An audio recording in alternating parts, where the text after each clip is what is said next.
이번 세션 주제는 빅데이터 통합 솔루션 루마다 펜타오입니다. 앞 세션에서 대용량 데이터를 분석할 수 있는 레이크하우스 그리고 이 레이크하우스 플랫폼에 대해서 다뤘다면 이번 세션에서는 이렇게 수집한 데이터를 실제 분석하기 위한 알고리즘을 만들고 현업에서 분석에 활용할 수 있는 실질적인 방안에 대해서 자세히 소개해 드리려고 합니다. 데모와 사례를 많이 준비했으니까 끝까지 집중 부탁드리고요. 그럼 발표자를 소개를 해드려야겠죠. 효성 인포메이션 시스템 권동수 전문위원님을 소개합니다. 박수 부탁드립니다. 네, 안녕하십니까. 효성 인포메이션 시스템의 권동수 전문위원입니다. 우선 이렇게 자리를 마련해주셔서 감사합니다. 아유, 별 말씀을요. 위원님 오늘 발표 잘 부탁드립니다. 네, 알겠습니다. 네, 그럼 저희는 발표자를 보면서 이야기 나눠보도록 하겠습니다. 우선 앞전에 데이터 레이크하우스에 대한 부분을 얘기를 했던 거거든요. 네. 그 레이크하우스에서 데이터를 처리하려고 하면 결국은 데이터를 수집하는 이유는 분석을 하기 위해서 수집하는 그렇죠. 거거든요. 네. 분석을 통해서 인사이트를 도출하고 네네. 도출한 인사이트를 통해서 밸류를 만들어내야 가치가 창출되고 돈이 그렇죠. 벌리니까. 그렇죠. 네, 그래서 근데 우리가 데이터 레이크가 힘들다, DW 정보 시스템 만들어도 힘들다. 그래서 레이크하우스를 만든 거잖아요. 네. 이게 왜 그러냐면 다크 데이터 때문에 그러거든요. 다크 데이터요? 네. 다크 그래서- 초콜릿도 아닌 다크 데이터? 약간 생소한 것 같은데. 네. 그래서 제가 분석을 하기 전에 트렌드를 먼저 설명을 좀 드려보려고 합니다. 좋습니다. 네. 그래서 제가 트렌드를 먼저 설명을 드리면서 분석할 때 어떤 환경 때문에 이게 필요한 건지 좀 말씀을 드리고 네. 그다음 두 번째 그래도 저희 솔루션 설명드려야 되니까 아, 그럼요. 간단히 좀 개요를 설명드린 다음에 실제 제가 분석 프로젝트를 여러 번 진행을 했었고 그렇게 네. 진행하면서 저희가 분석 플로우를 만들어 놓은 게 있습니다. 네. 이런 식으로 분석하면 됩니다라는 어떤 방법론 같은. 네. 그래서 제가 이 분석 플로우에 대한 부분을 데모로 보여드리고 네. 각각 어떻게 적용되는지 사례를 네. 설명드리는 순으로 진행하도록 하겠습니다. 알겠습니다. 우선 트렌드를 보게 되면 다크 데이터가 문제입니다. 이렇게 저도 이제 여러 가지 이제 레이크하우스나 이런 대용량의 데이터들을 수집하는 프로젝트를 하다 보니까 네. 문제가 되는 게 수집은 돼 있는데 이 데이터를 수집하는데 비용도 너무 많이 들고 계속 저장하자더니 10년째는 어떻게 되니까 활용도 안 하고 있으니까 버리고 싶고 백업을 하려고 해도 비용이 들고 이거 어떻게 하지? 그때 얘기 나온 용어가 다크 데이터입니다. 뭔가 데이터를 활용을 하고 싶은데 이게 지금 활용 가치가 있는 건지 없는 건지 판단도 안 되고 그래서 일단은 버리면 아까우니까 저장만 해두는 데이터들이 계속 늘어난다라는 거네요. 2010년도에 빅데이터라는 용어들이 나오기 시작한 거 우리나라는 2016년도부터 프로젝트를 많이 진행했거든요. 저도 그때 프로젝트를 했었고 네. 그때는 뭐 하둡에 DW에 맞아요. 나스를 구축하는 그런 프로젝트를 좀 많이 했었어요. 네. 뭐 통수인시나 이런 데서 진행했었고 네. 그때는 왜 그랬냐면 분석을 하려고 했는데 데이터가 없어서 분석 안 된다라고 분석가들이 다 얘기를 해버린 거예요. 그러니까 다수의 회사들이 네. 우선 그럼 데이터를 활용할 수 있게끔 데이터를 수집하는 네. 시스템부터 구축해야 되네. 그래서 빅데이터 인프라 플랫폼부터 구축을 진행했던 거죠. 2016년도에. 그래서 몽땅 다 저장하기 시작했잖아요. 그쵸. 네. 분산 저장 다 해놓고. 네. 네네. 근데 이 다크 데이터라는 용어가 뭐냐면 내가 비즈니스에 활용을 하려고 네. 모으는 데이터들을 모았는데 네. 실제 이렇게 데이터를 모았는데 비즈니스에 활용을 못 하는 거죠. 이걸 분석할 방법이 없었을 것 같은데요. 네. 그래서 다크 데이터를 왜 생겼는지에 대한 부분을 분석을 해보니까 네. 네 가지로 얘기가 나오더라고요. 네네. 그 네 가지가 어떻게 나오냐면 결국 네. 첫 번째는 툴의 부재예요. 기존까지는 그냥 그쵸. 정형 데이터들은 맞아요. 뭐 RDBMS, 네. OLTP 해갖고 네. 저장 잘해서 분석할 수 있었는데 맞아요. 네. 이거는 비정형 데이터 너무 많아지니까 맞습니다. 이거 기존에 그런 툴로 수집도 안 되고 뭐 맞아요. 어떻게 해? 네. 그러니까 그냥 버리는 거네요. 맞아요. 그러다 보니까 이런 데이터들을 수집을 하고 너무 또 기술이 발전하다 보니까 네. 다양한 형태의 데이터들이 너무 많이 생긴 거예요. 그러니까요. IoT 가장 만약에 센서 데이터들, 네. 그 다음에 여러 가지 음성 데이터들, 비디오 데이터, 네. 이미지 데이터. 네. 이걸 어떻게 하지? 네. 수집은 되지만 네. 분석해서 활용한 다음에 비즈니스에 적용을 못하는 거죠. 아. 근데 지금 얘기했던 것들이 아마 방송 들으신 분들 그러실 거예요. 우리 지금 다 하고 있는데? 네. 당연히 하고 있죠. 뭐 기존 기술이 발전했으니까. 네. 뭐 발전해서 그래서 네. 나온 게 데이터 레이크고 그래서 맞습니다. 어떻게 저장을 했는데 네. 어떻게 활용할 거야? 이건 다른 얘기잖아요. 맞아요. 네. 그래서 다크 데이터들이 첫 번째는 분석 도구의 부재 때문에 생겼던 거였어요. 근데 또 이렇게 수집해 놓으니까 생각보다 데이터가 너무 많은 거예요. 우리 예전에 할 때 테라바이트 얘기하면 엄청 크다라고 얘기했거든요. 어우, 지금은 지금은 근데 페타, 제타, 네네네. 요타까지 너무 많은 네. 정말 어마어마한 데이터들이 쌓이고 있거든요. 그러다 보니까 그냥 겁내는 거. 이걸 어떻게 해? 네. 이거 구축하려고 견적받아 보니까 오, 야, 우리 매출보다 더 큰데? 뭐 이런 좀 우습게 얘기를 하면 그런 식이 되는 거죠. 네. 그리고 기존에 했던 방식 아까 서희선님 말씀하신 것처럼 정형 데이터만 분석하던 시스템에 길들여져 있는 거죠. 형들이. 그러니까 비정형 데이터나 반정형 데이터들은 분석할 때 어떤 관점으로 해야 되지? 결국은 분석이나 이런 거는 기본적으로 어떤 요구사항에 의해서 프로젝트들이 열리는 거거든요. 네. 근데 요구사항은 못 만들어내는 거죠. 아. 정형 데이터만 하다 보니까. 네. 네.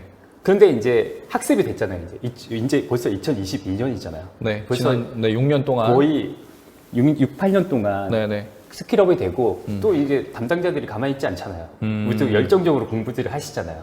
공부를 해서 이제는 이런 여러 가지 환경 이걸 다 알아요. 근데 이제 환경을 알아서 데이터를 딱 까보니까 데이터가 이빨 빠진 것처럼 중간에 필요한 데이터들이 없는 거죠. 데이터가 불완전한 데이터들이 있는 거예요. 네, 이제 네, 수집하다 네. 보니까. 네. 이런 여러 가지 환경 때문에 다크 데이터가 발생을 하는 거죠. 근데 이렇게 버리기 너무 아깝잖아요. 그쵸. 이거를 어떻게든지 활용을 하긴 해야 되는데. 네. 그래서 이때 나온 게 가비진, 가비지업. 결국은 쓰레기 데이터는 쓰레기 결과를 만들어야 된다. 그렇겠죠, 근데 당연히. 그쵸. 네네. 그 말은 맞아요. 네. 맞는데 네. 기술이 발전하면서 네. 데이터가 이빨 빠진 것도 강화학습을 통해서 데이터를 아. 만들어낼 수 있는 기술이 나왔고 아. 여러 가지 기술들은 계속 나오고 있거든. 그러다 네. 보니까 이제는 정말 이 데이터를 버려야 돼? 이거 데이터 쌓아야 돼? 네. 더 고민이 되는 거예요. 이거는 근데 이 고민은 현업분들이 가장 잘 할 수 있어요. 왜냐하면 데이터를 알고 이 데이터를 어떻게 활용하고 그 뭐 도메인 지식이 풍부하실 거니까. 맞습니다. 어. 그래서 이런 다크 데이터들이 발생을 하는 거죠. 네네. 그러면 이런 다크 데이터를 결국은 내가 원하는 비즈니스의 데이터를 만들어내려면 어떻게 해야 되냐면 네. 기본적으로 이런 플로우로 흘러갑니다. 정제를 해야 될 텐데. 당연하죠. 근데 우선은 정제를 하려면 첫 번째 수집을 해야 되잖아요. 그렇죠. 수집을 하는데 네. 이제 예전에는 그냥 JDBC나 여러 가지 ODBC나 이런 정말 정형화된 있는 드라이버를 통해서 그냥 받으셨으면 됐어요. 지금은 안 그렇거든요. 네. 정말 다양한 형태의 알고리즘과 어플리케이션들이 있어요. 네. 그런 다양한 기술을 통해서 데이터를 수집해야 되는 거고 수집한 데이터가 예전에는 정형 데이터가 가져왔기 때문에 필터 값만 처리해서 시계만 맞추면 됐었거든요. 이제는 아까 말씀드린 것처럼 여러 가지 데이터를 기술적으로 처리할 수 있는 기술들이 너무 많이 나왔어요. 네. 그런 기술을 통해서 데이터가 클렌징, 전처리 작업들을 좀 진행을 해야 돼요. 이런 전처리 작업할 때도 당연히 시간이 좀 많이 들겠죠. 네. 비용도 많이 발생을 하고 그걸- 실제적으로 프로젝트를 할 때 전체적인 프로젝트의 한 7, 80%는 데이터 정제 작업에서 소요가 됩니다. 저도 지금 프로젝트를 하고 네. 진행을 해보면. 네. 그러니까 저게 부담돼서 근데 또 저거를 제대로 안 하면은 분석 결과가 안 좋으니까 맞습니다. 저기에 투자를 네. 많이 할 수밖에 없는데 네. 저기에 너무 많은 시간과 노력이 들어가니까 저기서 많이 포기를 해버리는 그런 사례도 많이 맞습니다. 네네네. 생기는 것 같아요. 네네. 그래서 저게 왜 포기가 되는지 제가 데모를 하면서 아, 설명을 드리도록 하겠습니다. 알겠습니다. 그렇게 이제 전개 작업이 끝나고 나면 네. 얘를 이제 샘플링된 데이터를 가지고 전처리 진행을 하고 하다 보면 나중에는 전수 데이터를 가지고 전체 데이터를 가지고 진행을 해야 되거든요. 네. 전체 데이터를 가지고 모델을 생성을 해야 되는데 이 모델 생성할 때에도 어마어마한 자원이 필요합니다. 아, 네. 앞단에 레이크하우스를 만드는 이유는 정말 어마어마한 데이터를 네. 다양한 방식으로 처리할 수 있는 시스템들이 지금 나온 거잖아요. 그렇죠. 그래서 버티카에 있는 데이터들을 가지고 처리를 해야 되는데 네. 그 데이터가 그렇게 어마어마한 데이터를 비싼 비용에 장비에다 데이터를 담아놨는데 네. 일부 데이터만 모델을 생성한다? 아, 그거 아깝지. 아깝잖아요. 네, 노는 자원인데요, 아, 다. 그쵸. 네. 그래서 모델을 생성할 때에도 네. 고성능에 빠른 등에 아. 필요합니다. 아, 그래서 그런 네, 장비들이 네, 네. 알겠습니다. 그래서 GPU도 얘기 나오고 네네. 여러 아, 그래서 가지 GPU 서버 기술이 같은 게 나옵니다. 필요하다라는 네, 맞습니다. 거네요. 네네네. 이제 그렇게 만들어지고 나면 네. 실제적으로 자원을 가장 많이 쓰는 거는 데이터 전처리요. 모델 생성할 때 자원을 많이 쓰는데 네. 이렇게 모델이 생성되고 나면 이제는 사용자들이 활용을 해야 되잖아요. 그렇죠. 사용자들이 활용할 수 있는 곳이 추론 시스템입니다. 그러니까 그들이 좀 이게 이런 데이터의 도메인 지식은 많은데 맞아요. 이 데이터 분석된 결과를 그냥 딱 뭔가 이렇게 표를 갖다 놓으면 이게 수치가 무슨 의미야라고 생각을 할 수 있으니까 네네네, 맞아요. 그거를 그들의 언어에서 그들의 시각으로 쉽게 활용할 수 있는 뭔가의 도구도 필요한데 네. 그런 게 이제 추론 모델 쪽에 네네. 시각화 네. 도구랑 같이 제공이 네, 된다. 맞습니다. 네. 알겠습니다. 네. 그래서 이제 보통 이제 추론 시스템 할 때에도 보통은 웹하고 연동해서 많이 하거든요. 이때 뭐 우리가 마이데이터 사업 때문에 REST API 방식의 데이터 처리 이런 것들 아마 익숙하게 네, 많이 네. 아셨을 거예요. 네. 그런 방식으로 데이터를 처리를 해줍니다. 네. 그리고 추론 시스템이 모델이 생성되고 나면 이 모델을 천년만년 쓴다? 당연히 아니겠죠. 이게 예전에는 모델 한 번 만들어 놓으면 네. 뭐 1년 또는 분기에 한 번, 반기에 한 번 이런 식으로 있었는데 네. 요즘은 데이터가 너무 많이 생기고 제품도 너무 많이 변경이 되고 그 다음에 흐름 주기가 너무 빨리 바뀌다 보니까 모델을 계속 관리할 수 있는 네. 저장소 공간이나 이런 여러 가지 아카이빙 부분이 또 필요해요. 네. 그래서 나중에는 아카이빙하고 스테이징 할 수 있는 장비가 또 같이 연계가 됩니다. 음. 그렇게 되고 이게 이렇게 끝나냐? 아니겠죠. 또 재학습을 통해서 그렇죠. 계속 모델 성능해주는 네. 사이클링이 계속 돌아가는 거죠. 아. 그래서 이런 곳을 할 때마다 비용이 많이 발생할 수밖에 없습니다. 그래서 레이크하우스도 나오고 네, 분석 네. 시스템도 나오고 네. 쿠다나 이런 여러 가지 GPU, HPC 환경도 나오는 이유가 그런 것들 때문인 거죠. 근데 이렇게 또 진행을 하다 보면 이 사람이 이거를 한 사람이 다 할 수 있냐라고 생각을 해보면 네. 못할 것 같은데. 오 슈퍼맨. 네. 그럼 뭐, 네. 컨설팅을 통해서 아키텍처를 통해서 전체적인 기획이나 흐름을 잡을 수는 있지만 이거를 하나하나의 영역에 대한 부분을 모든 사람이 다 할 수 있다는 불가능해요. 네. 보통 이제 우리가 데이터 사이언스라는 용어가 나오기 전에는 데이터 엔지니어, 그 다음에 데이터 분석가, 그 다음에 시각적 분석가 그렇게 이런 식으로 네, 나눠져 네. 있었거든요. 맞아요. 왜 이게 나눠져 있냐면 우선은 데이터 분석가 분들은 보통 뭐 통계학 쪽이나 경영학 쪽에서 통계 지식을 가지고 계신 네, 네. 분들이 하다 보니까 IT의 전반적인 지식은 좀 없을 수 있으세요. 그러다 보니까 데이터 엔지니어들한테 분들께 원하는 데이터를 엑셀로 받아요. 네네, 맞아요. 네. 엑셀로 받은 다음에 네. 그 엑셀로 받은 걸 가지고 아이가 파이썬을 돌려서 네, 맞아요. 만들어내는 네. 거거든요. 네. 그리고 이 데이터 분석가 분들이 그거를 만들어낸 결과만 가지고 시각 분석가들한테 다시 드리면 그걸 가지고 시각적 분석을 해서 네. 레포팅해서 보고하는 방식으로 진행했거든요. 네. 단발성으로 예전에 진행했었어요. 아, 각각 또 이렇게 구분이 그쵸. 되어 있었던 것 같아요, 네네네. 업무들이. 맞아요. 근데 이게 데이터가 늘어났잖아요. 네. 예전에는 그냥 내가 엑셀 받아 진행을 했던 정말 오래전이에요. 네. 오래전에 그렇게 진행했던 부분들이 네. 이제는 레이크하우스 또는 정보계 시스템 또는 데이터, 빅데이터 시스템 여러 가지 저장소에 있는 데이터를 가져와서 처리하려고 하다 보니까 일반 분석가 분들이 하기엔 좀 애매한 거예요. 그리고 하고 데이터 엔지니어가 또 하기에도 좀 애매한 거예요. 데이터 엔지니어분들은 분석 지식이 없잖아요. 그쵸. 그냥 데이터만 네. 빠르게 추출해서 전달을 해줄 수 맞아요. 있는 역할, 거기에 네. 특화되신 분들이니까. 네. 그래서 이거를 아우를 수 있는 네. 영역, 이 대량의 데이터를 빅데이터 시스템에서 분석을 환경을 돌릴 수 있는 용어가 데이터 사이언스예요. 그러니까 데이터 사이언스는 여러 가지 정의가 있어요. 네. 근데 우선 시스템적인 측면으로 보게 되면 네. 이런 빅데이터 환경에서 분석을 할 수 있으신 분들이 데이터 사이언스라고 하는 네. 하나의 용어로도 정의가 될 수 있습니다. 네. 그래서 이렇게 이 말씀을 드리면 이렇게 다양한 사용자들이 접속을 해서 분석에 대한 인사이트를 도출해내는 거거든요. 그럼 이거를 각각 다른 시스템에서 진행한다는 것 자체가 개발을 할 때 되게 비효율적이거든요. 엄청 부담일 것 같아요. 네. 근데 우선은 이게 좀 구분이 될 수밖에 없기는 해요. 저도 이제 분석 프로젝트를 진행을 하고 있고 실제 데이터 사이언스 분들하고 같이 진행을 하는데 이분들은 기본적으로 가장 편한 거는 R을 쓰시는 분들은 RStudi오를 활용하시고요. 뭐 그게 제일 많이 그쵸. 사용되는 툴이니까 그들에게는. 학창책 학부 때부터 네. 박사 과정까지 그렇게 맞아요. 진행했었기 그것만. 때문에 네. 그리고 파이썬을 하셨던 분들은 네. 보통 개발자분이나 이런 분들이 파이썬을 가지고 진행을 해서 분석 영역으로 데이터 사이언스 영역으로 많이 네. 넘어오는데 또 주피터 노트북이나 주피터 네, 네. 앱을 통해서 진행을 하시거든요. 네. 그렇게 돼 있는 데이터 분석 결과를 자동화할 수 있는 환경이 좀 필요해요. 아. 그게 이제 MLOps라고 하는 환경인데 네. 그런 영역들을 전체적으로 아우를 수 있는 환경이 좀 필요합니다. 그래서 플랫폼이 필요한 거고요. 네, 그래서 플랫폼이 필요합니다. 네. 그러면 이렇게 다양한 사용자들이 하게 되면 당연히 그러니까. 엄청나게 솔루션이 많아요. 그러니까요. 제가 이거를 매년 보거든요. 네. 매년 보는데 아, 매년 증가하나요, 설마? 매년 증가하고 네. 어떻게 그렇게 똑똑하시는 분들이 많은지 몰랐어요. 그렇죠. 근데 어떻게 보면 네. 진짜 그냥 다 크게 보면 MLOps라는 한 분야인데 맞아요. 거기에 다 자기들만의 고유의 기술을 지금 넣어갖고 맞습니다. 저런 식으로 오픈소스를 많이 만들어낸 거잖아요. 네네. 근데 저거를 어떻게 다 활용할 수도 그쵸. 없고 맞습니다. 되게 진짜 되게 어려운 것 같아요. 네. 데이터 분석이라는 것 자체가. 그렇죠. 분석 자체는 실제 데이터 사이언스 분들도 결국은 물론 이제 상용 솔루션들이 있는데 그 상용 네. 솔루션을 통해서도 하시고 네. 근데 정통적인 방식으로 하시는 분들은 거의 다 R과 파이썬으로 그렇죠, 진행하시고 그렇죠. 네. 그분들은 제가 저희 쪽 걸 가지고 한번 써보세요 이렇게 얘기를 해보면 네. 힘들어하세요. 아. 그래서 한 몇 년 전에는 그거를 저희 쪽으로 제가 교육에서 유도를 했는데 네.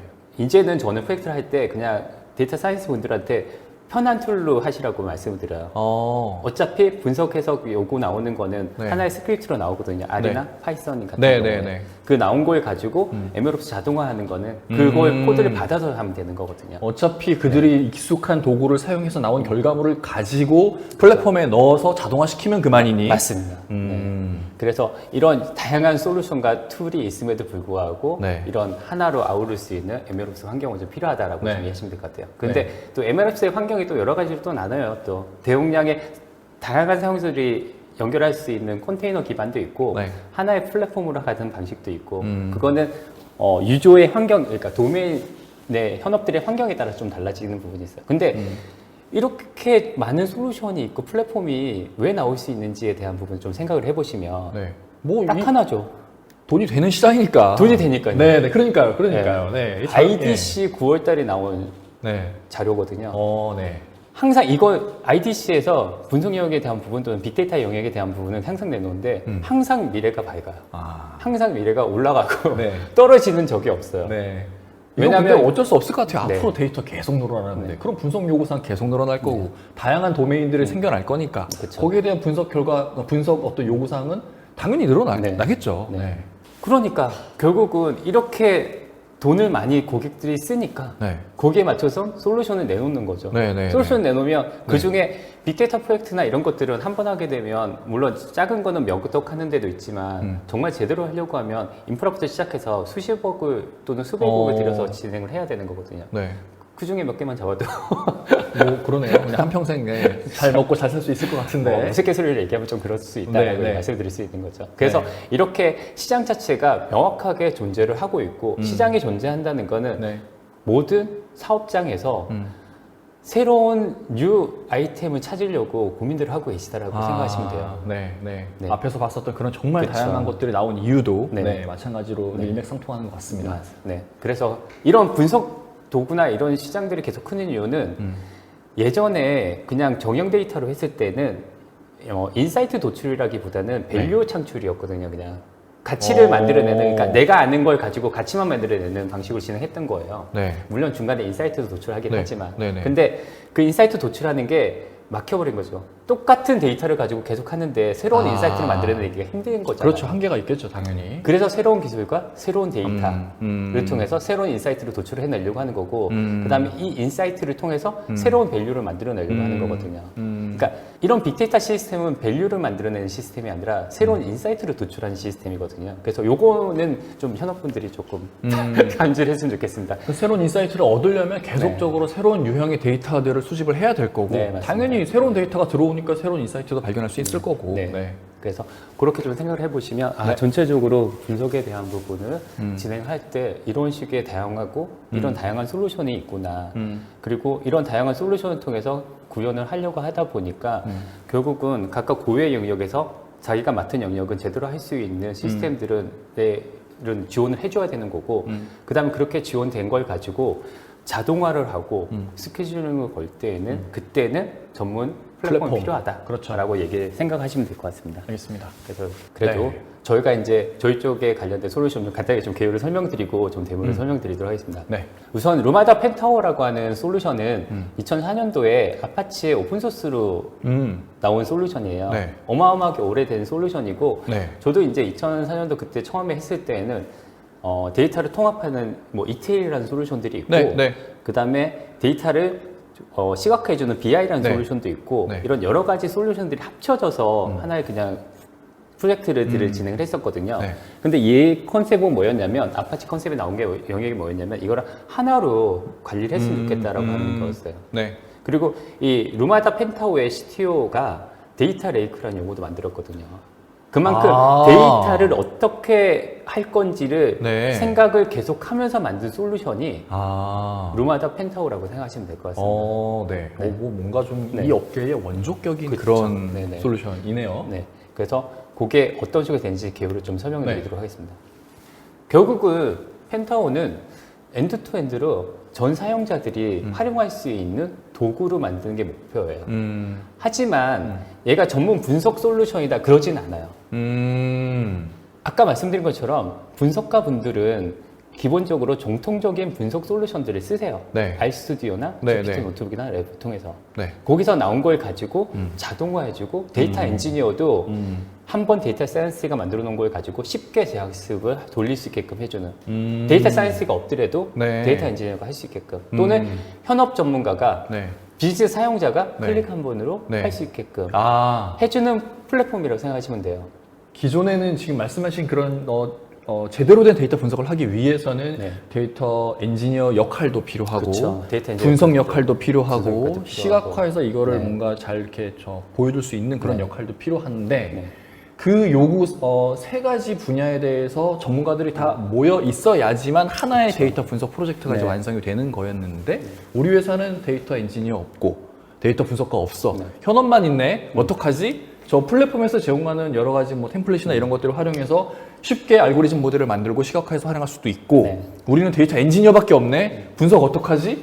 여기에서 분석 그걸 쉽게 할 수 있는 거고 뭐 나는 근데 분석밖에 못 하는데 데이터 수집 어떻게 하지? 이 플랫폼을 통해서 잘 수집해서 그렇죠. 시각까지 쉽게 할 수 있도록 도와주는 플랫폼이라고 맞습니다. 보면 되겠네요.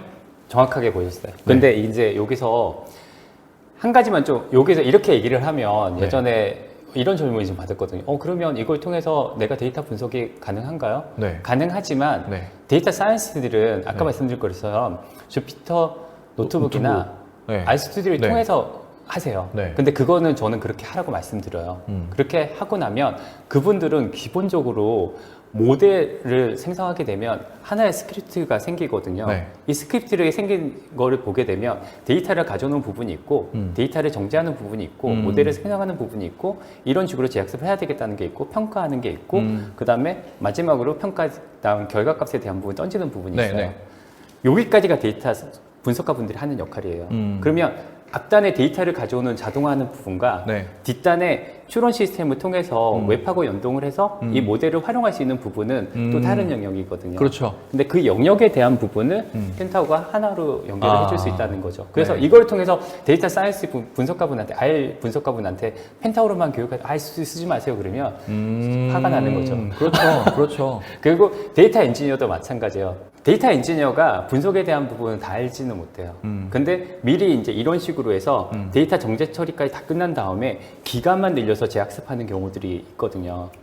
그럴 때는 데이터 엔지니어는 데이터 기간 늘리는 건 쉽게 자기가 그렇죠, 데이터 제일 그렇죠. 잘하니까 네. 네, 네. 데이터 엔지니어 분이 기간만 늘려서 클릭하게 되면 기존에 만들어 놓은 그 알고리즘대로 네. 돌아가서 짠 결과가 나오는 거네요. 거죠. 네. 오. 그리고 이제 추론 시스템 쪽으로 하게 되면 네. 추론 시스템은 요즘은 REST API 방식으로 해서 웹 방식으로 네, 네, 정말 네. 많이 하거든요. 네. 그런 시스템도 펜타워는 RESTful 시스템 구축이 돼 있기 때문에 바로 펜타워로 호출하게 되면 URL 값을 받아서 결과값을 던질 수 있는 결국은 데이터 엔지니어도 펜타워를 통해서 네. 데이터 ETL 작업을 할 수 있는 거고 네. 데이터 스튜어드는 이제 이런 분석가하고 작업을 하다 보면 데이터 엔지니어들은 도메인 정보를 좀 모르는 경우가 좀 있어요. 그렇죠. 딱 설계하고 원하는 네. 데이터만 하기 때문에. 네, 네. 근데 이제 데이터 스튜어드는 도메인 지식까지 있으신 분들이 데이터 스튜어드거든요. 아, 네. 그래서 데이터도 알고 이 데이터가 어디에서 어떻게 쓰이는지 아시는 결국 네. 데이터 분석가 분들은 저분들한테 데이터를 받으시거든요. 아, 그러겠네요. 그렇죠. 네, 그리고 나서 데이터 분석가들이나 데이터 사이언스 분들이 네. R과 파이썬을 통해서 돌리고 네. 그러면 그 라이브러리 패키지가 나오는데 그 라이브러리 패키지를 펜타워에 넣어서 그 결과값을 바로 던져주는 거죠. 누구한테? 시각화 분석하시는 비즈니스 분석가 분들께. 네. 그러면 이제 시각화 분석가 분들이 이제 예쁘게 차트와 네, 레포트를 네. 만들어 놓으면 네. 비즈니스 사용자, 현업 사용자들이 그걸 그게 되는 가지고 겁니다. 이제 활용을 실제 하는 네, 거죠. 네. 그런 식으로 이제 할 수 있는 하나의 전반적인 엔드투엔드로 기술을 지원해 주는 게 펜타 네. 플랫폼이라고 생각하시면 될 것 같습니다. 알겠습니다. 그래도 펜타 플랫폼이 그렇게 한다고 하는데 도대체 뭘 어떻게 하는 건데 네. 또 물어볼 수 있으니까 네, 구성 요소를 또 그래서 살펴봐야 될 것 네네. 같아요. 우선 통합에 대한 부분인데 예전에는 데이터 통합할 때 우리가 얘기할 때 뭐 오라클 되냐, 마이스큐엘 되냐, 아, 네. MS SQL 되냐 이런 식의 네. 질문이었거든요. 그건 다양한 근데 다 것들. 그냥 뭐 그쵸. 정제된 데이터들이니까. 네. 근데 네. 요즘은 물어볼 때 다양한 소스를 가져올 때 어떻게 얘기하냐면 네. 퍼블릭 클라우드에 있는 데이터 가져올 수 있어요? 네네. FTP로 데이터 가져올 수 있어요? 네. REST API로 가져올 수 있어요? 네. 우리 제조 쪽에 IoT 데이터들이 있는데 그 데이터들 가져올 수 있어요? 방향이 완전히 달라졌어요. 네. 근데 펜타워는 기본적으로 이런 퍼블릭 클라우드나 아니면 FTP나 네트워크 드라이버 또는 REST API 방식 일반적으로 일반 DB나 이런 거는 JDBC 방식으로 한다라고 하거든요. 그런 네. 방식은 당연히 다 되는 거고 또 요즘 아까 얘기했던 뭐 레이크하우스나 또는 데이터 레이크나 처리를 하게 되면 보통 요즘 또 500스토리지의 데이터들을 많이 담아요. 그렇죠. 오브젝트 스토리지에 네. 저장된 것들도. 그래서 S3 API를 통해서 네, 데이터를 네. 가지고 있는 이런 여러 가지 데이터 처리를 할 수 있는 엔진들을 가지고 있어요. 거기에- 뭐가 됐든 어떤 유형이 그렇죠. 됐든 다 수집할 수 있다. 네네. 워낙에 네. 오래되고 얘가 지금도 오픈소스 영역과 엔터프라이즈 영역을 같이 가져가고 있거든요. 아, 그럼 계속 발전하고 계속 있군요. 발전하고 여전히. 있습니다. 네, 그렇게 생각하시면 될 것 같습니다. 그리고 네. 이런 여러 가지 처리하다 보면 순환 로직이 좀 필요한 경우가 되게 많아요. 네. 조건식에 의해서. 어. 그러니까 DB의 조건식이 바뀌면 네. 여러 가지 형태로 변환되는. 그래서 그런 여러 가지 다양한 형태의 통합이 가능한 거고요. 네. 그 다음에 실시간 처리가 가능한데 이 실시간 얘기를 하게 되면 CDC라고 하는 솔루션을 얘기하는 경우가 네. 많으신데 CDC하고는 좀 달라요. 일반적으로 ETL 솔루션들은 원래 배치 솔루션인데 카프카라고 하는 큐 시스템이 나오면서 메시지 큐. 네, 완전히 판도가 좀 많이 달라졌죠. 네. 원래 큐잉 시스템은 예전부터 제조 쪽이나 쇼핑몰 쪽에서 상품이나 이런 걸 위해서 많이 썼었어요. 네. 근데 워낙에 좀 비쌌고 관리도 좀 힘들었어요. 그러다 보니까 일반 특정 업무에서만 쓰였는데 카프카가 나오면서 네. 가격도 좀 다운되고 아. 안정성도 많이 올라갔고 여러 가지 API를 활용하면서 실제적으로 이제 실시간 처리를 할 때 네. 큐잉 시스템 카프카를 통해서 많이 아, 진행합니다. 네, 네, 그래서 네. 카프카 연동을 해서 네. 진행할 수 있는지 그리고 분석에 대한 부분을 계속 네가 지금 분석도 안 되고 RStudio 아니고 주피터 노트북도 아니라면서 네. 도대체 분석을 어떻게 하는 거야 네, 얘기하는 네. 건데 저희는 잡채 내부 안에 R과 파이썬을 돌릴 수 있는 아이콘을 제공해드려요. 네. 그래서 파이썬과 R을 그대로 돌릴 수 있는 제공해드리기 때문에 그 기능을 통해서 바로 데이터를 수집한 다음에 수집한 데이터를 가지고 파이썬을 통해서 내가 필요한 전처리나 또는 모델 생성하는 부분이 가능한 거고 네. 또는 R도 마찬가지인 거고 그런 식으로 제공해드리는 겁니다. 네. 그게 이제 한 단계 더 나가서 결국은 이제 기존의 R이나 이렇게 RStudi오나 파이썬을 통해서 컨테이너 진행하시는 분들은 스케줄링 걸 때 스케줄링 솔루션을 따로 두시던가 아니면 OS에서 제공되는 뭐 클론탭이나 이런 네, 스케줄링을 활용하시거든요. 네. 펜타원 자체적으로 스케줄링 기능이 제공이 돼요. 아주 상세하게. 그리고 당연히 또 데이터 통합 기술도 있기 때문에 데이터를 처음부터 끌고 와서 분석을 돌린 다음에 돌린 결과에 대한 부분을 바로 추론 시스템을 던져주는 FTP나 이런 여러 가지 기능을 제공해드리기 때문에 네. 그래서 그런 형태로 진행하는 거죠. 거기다 모니터링까지 제공해주는. 그리고 마지막으로 시각화 BI 솔루션도 가지고 있습니다. 근데 BI 솔루션은 국내에 워낙에 많은 업체들이 가지고 있기 정말 때문에 다양하게 있으니까 네. 익숙하신 거 쓰면 되겠죠. 그렇죠. 익숙한 걸 쓰고 진행하면 됩니다. 네, 근데 없으면 여기 거 쓰시고. 네, 맞습니다. 근데 네. 저희가 이거를 설명드린 이유가 저희는 엔드투엔드로 시각화에 있는 데이터까지 활용하는 것까지 하기 때문에 네. 마트 생성하는 거나 에뮬락하는 부분 이런 여러 아. 가지 형태에 대한 기술들을 가지고 있고 네. 사례들이 있기 때문에 쉽게 서드파티 솔루션들과 저희가 연계를 해서 시각화에 대한 지원을 쉽게 해드릴 수가 있다. 네. 이 부분을 좀 말씀드릴 수 있을 것 같습니다. 알겠습니다. 네. 그래도 좀 리스트업해서 좀 드리면 결국은 다양한 수집 뭐 아시겠지만 AWS S3 또는 빅쿼리 그러니까 이런 여러 가지 레드시프트 이런 커넥터들을 다 제공을 해요. 네. 그게 제가 AWS만 제공하는 게 아니라 뭐 빅쿼리나 뭐 구글이나 애저에 있는 것도 다 제공하기 때문에 네. 데이터를 정말 다양한 형태의 데이터 처리할 수 있는 거고 그리고 실시간 처리에 대한 부분은 아까 카프카라는 카프카, 네. 부분도 진행하는 거고 또 MDI라고 해서 수단 로직에 대한 부분 진행해드리고 거기다 또 까르테라고 해서 저희가 서버에 대한 확장에 대한 부분도 가능해요. 근데 이거는 나중에 좀 아키텍처에서 하여튼 여러 가지 빅데이터 시스템을 안정적으로 돌릴 수 있는 기능도 네. 제공해드리고 있고 그리고 빅데이터 실시간 빅데이터에 대한 부분도 당연히 제공해드리고 그리고 가장 중요한 건 결국은 보안 쪽이거든요. 보안 쪽으로 LW나 AD 기본적인 인증 관리 방식은 다 제공해드리고 네. 거기다가 자체 또 인증 관리가 있기 때문에 거기서 그룹핑을 통해서 관리도 가능합니다. 그리고 업무 자동화를 통해서 쉽게 스케줄링 모니터링 가능한 거고 서드파티 통해 시각까지 할 수 있는 이런 전체적인 시스템에 대한 부분을 저희가 구성을 해드립니다. 네. 네. 여러 가지 이제 기능들이 있는데 오늘은 빅데이터 분석이라는 영역으로 제가 오늘 주제를 잡았기 때문에 네. 분석에 대한 플로우를 만든 거를 간단하게 좀 한번 캡처해서 넣어봤습니다. 네. 실제적으로 분석을 하려고 하면 다음과 같은 플로우 진행을 해요. 앞단에서도 8개의 가트나 이렇게 한 개발 사이클을 보게 되면 결국 데이터 수집을 먼저 할 수 있는 영역이 돼야 되는 거고 다양한 곳에서 그리고 데이터 수집을 한 다음에 이건 앞뒤가 좀 바뀌긴 하는데 전처리를 하고 나서 변수를 선택하는 경우도 있고 변수를 선택한 다음에 그 다음에 전처리하는 경우가 있어요. 이 차이는 뭐냐면 네. 리소스의 차이.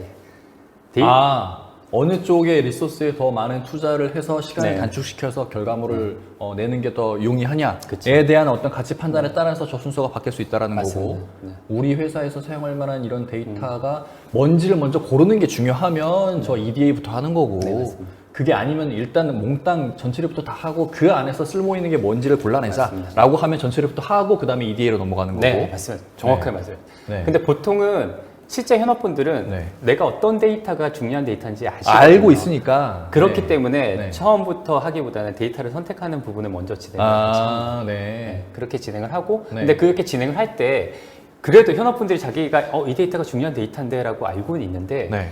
그래도 내가 좀 확신이 좀 애매해. 근데 뭔가 좀 분석 머신러닝의 분석 기법으로 내가 네. 뭔가 좀 확인하고 싶어 네. 할 때 EDA를 쓰는 거거든요. 그러니까 탐색적 데이터 분석이라고 해서 네. 데이터들 간의 상관 분석을 통해서 이게 정말 연계가 있는지 없는 데이터인지 그걸 알려줘요. 네. 그래서 이런 거를 저희가 하는 또 저희 쪽에 또 효성 ITX 쪽에 바스라고 하는 시스템이 있어서 네. 요걸 또 저희가 전문적으로 할 수 있는 솔루션을 또 저희가 아. 그룹 사이트 가지고 있습니다. 네. 그래서 필요하다고 하면 저희가 같이 조인을 해서 프로젝트도 하고 진행을 하고 있습니다. 네. 그리고 이렇게 된 걸 가지고 이제 클렌징 작업을 진행하는 거죠. 네.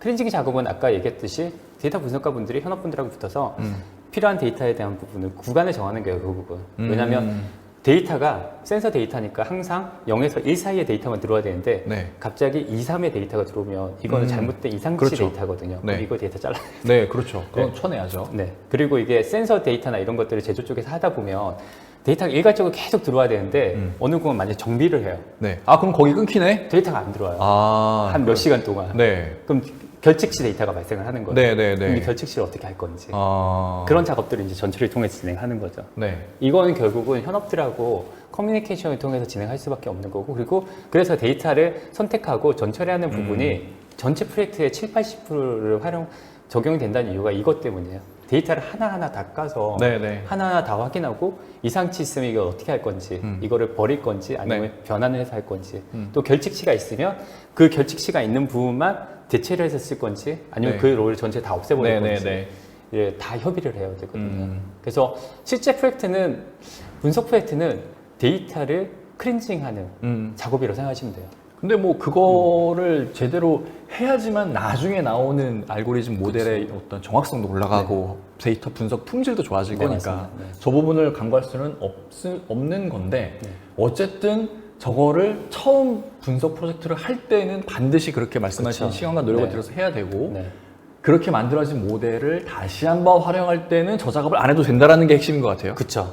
네. 그렇게 미리 이제 걸어놓게 되면 네. 미리 전처리에 대한 부분 자동으로 필터를 다 걸어놓는 거죠. 그러면 그 다음부터 그쵸. 수집되는 데이터들은 빨리 전처리가 되겠네요. 물론 이제 이렇게 얘기하면 또 네. 전문 분석가분들 이런 얘기를 하시죠. 데이터가 계속 들어오다 보면 네.